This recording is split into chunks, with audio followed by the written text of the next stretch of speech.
It is the 15th annual 94.7 WMAS Radiothon for Bay State Children's Hospital happening right now. It's 3 days only, but they're 3 incredible, inspiring, moving days. If you aren't convinced yet what an incredible hospital that we have right here in this community, you'll have to listen to this next story. I got to sit down with the Stark family. What a beautiful family they are, to hear more about Andrew and what he went through. Here's his story. Andrew had just started kindergarten. He had been going to kindergarten for about 2 weeks when he was complaining of being tired, and he had some bruises and some red dots on his body. So we went to our pediatrician, who then told us to head to Bay State to the emergency room, and he was diagnosed with leukemia. We had to wait for about 24 hours before they were able to tell us specifically what type of leukemia it was, and Andrew had T-cell ALL.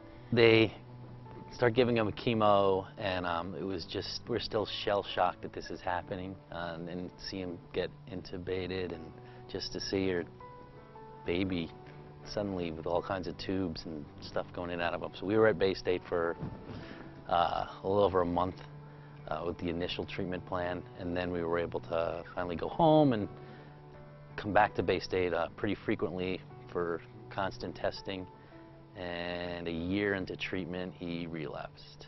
He came in with what we thought were flu-like symptoms, and within a day or two, they were able to figure out it was leukemia back in his spinal fluid.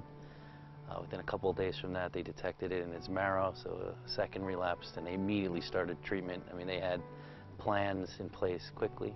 They coordinate with Dana-Farber with bringing all the brain power in, which is great, which makes us love Bay State. And they came up with the best plan for him, got him back into remission, and because of the snowstorms last year and getting in and out of Boston, because we had to go from Bay State to Boston for a bone marrow transplant, he relapsed again. They coordinated together. We went back to Bay State, went under another plan, and thank God we got him back into remission third time, and were able to get in and get the bone marrow transplant. Andrew's bone marrow donor was someone very close to him. His middle sister, who was 9 at the time, and it was pretty special. And it's not just amazing technology that's made a difference in their lives. The staff is amazing at Bay State. It always felt like family when we went to Bay State, because they knew we were coming. They were prepared for Andrew having 2 sisters who wanted to see him too.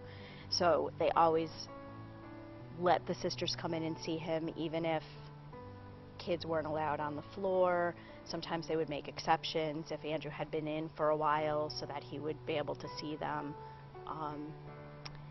They bought special games for Andrew to play on the PlayStation. It just really felt like home away from home, because they treated us really well.